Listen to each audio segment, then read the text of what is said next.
Doing stuff without wires is awesome, but the one thing that's hot right now is wireless charging, thanks to that MagSafe announcement from Apple. But how does it work? We're going to talk about just that in this episode of Elemental, where we talk about the smaller things in tech that make a much bigger impact on the real world. You can catch us every Sunday at 1 p.m. And if you love this series, do not forget to subscribe to our channel and hit that bell icon so that you're always notified of our latest videos.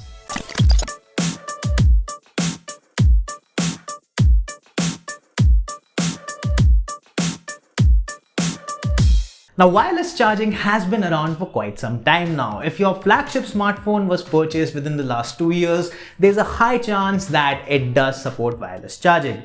OnePlus took a bit of time to get there, but then it did get there eventually. So on the surface, it seems straightforward. You just have to place your smartphone that supports wireless charging on top of a wireless charger, and then you see some sort of animation that lets you know that your smartphone is charging. But from within, there's a lot of clever physics involved, so you may want to pull out your Etsy Vermas and Resnick Hallidays and just physics books in general out, because we're gonna go out on a science trip again. Wireless charging has a lot to do with electromagnetic induction, which basically means a moving magnet can make the current flow inside a circuit. In wireless chargers, physically moving a magnet seems very impractical. So we used electromagnets or coils that run AC current within them. Since the charger transmits the current, we call this a transmitter. Now the smartphone too needs to have another coil in itself to make this work, and this one is attached to the battery of the smartphone with a thing in between called the power rectifier that turns AC current into DC because your battery runs on DC current. Since your smartphone receives the current, it's called a receiver. Now obviously I have oversimplified this so that this doesn't turn into a 30-minute long video, but I'm sure you get the point.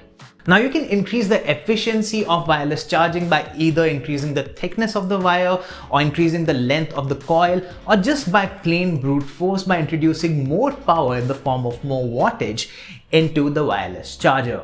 But none of these are feasible for a smartphone because they either generate a lot of heat or just make a smartphone really bulky. Smartphone makers still try to make it work out with the help of some clever solution or the other, so kudos to them. Now there are several issues that arise out of wireless charging. For instance, if you extend this setup to a larger set of devices, you will see that these devices will have different power requirements or voltage requirements. That's where stuff like Qi wireless charging comes into the picture.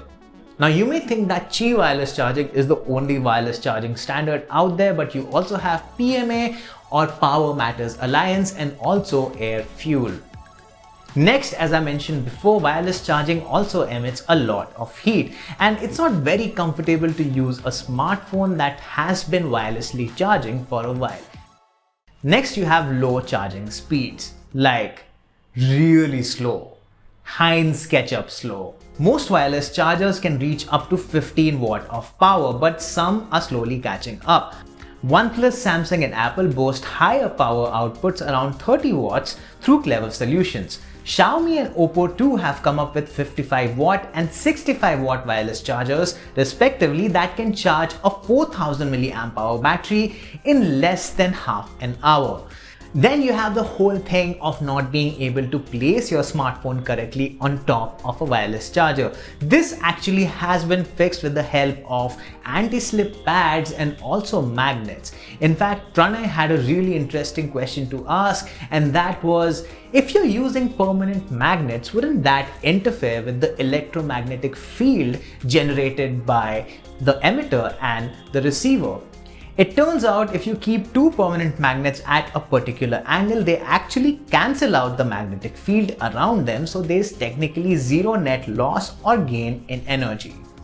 And finally, wireless chargers aren't technically wireless because you still have to sit right next to an AC source, which doesn't make sense to a lot of people. But not all is lost for wireless chargers, because there are a lot of improvements coming up. Accessory manufacturers have started designing chargers with more than one coil for better coverage, and also to be able to charge more than one device wirelessly at a time. These wireless chargers come in several shapes and sizes and also have anti-slip materials. You also have charging pads that lay flat on a table, as well as stands that let the phone rest at an angle so that the display can be viewed. Not only that, some smartphones also let you wirelessly charge other devices. This is called reverse wireless charging. Samsung and Huawei are the only makers whose phones support this at the moment, and their wattage is extremely low. But they work well when you have to charge accessories like wireless earbuds and smartwatches. And that brings us to the end of this episode of Elemental. I've also done another Elemental episode where we talk about just batteries and chargers in general, so I highly recommend you watch that video right now.